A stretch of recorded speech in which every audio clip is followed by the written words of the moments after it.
Сәлем баршаларыңызға, каналыма қош келдіңіздер. Нағыз ер азаматтардың тағамы, өте дәмді тағамдардың бірі.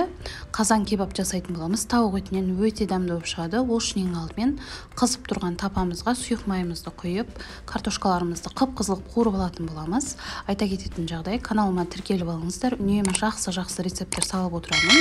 Қазақша футболқа үлестеріңізді қосып тіркеліп алсаңыздар, өте қатты қуанышты болар едім. Картошкаларымызды осылай қызартып, майдан алатын боламыз.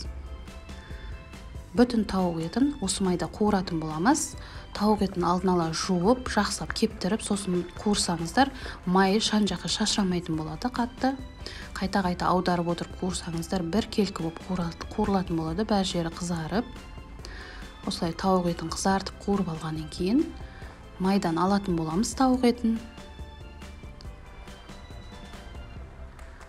Майдан алып алғаннан кейін тапаны майдан құрғатып, жақсылап жуып алып, бірінші пияз, сосын піскен тауық еті, үстіне тұз, паприка, сухой чеснок, зыра, өздеріңіздің жақсы көретін приправаларыңызды салып, жақсылап жан-жағына жағып шығатын боламыз.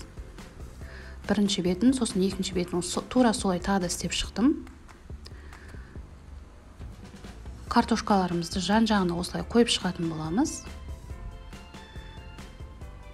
Бір бокалдай салқын суды құйып, жай отта 45 минут бойы бұқтыратын боламыз.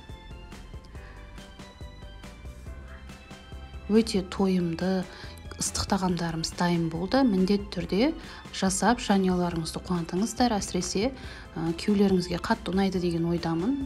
Өз басым қатты ұнатты біздің үйдегілер.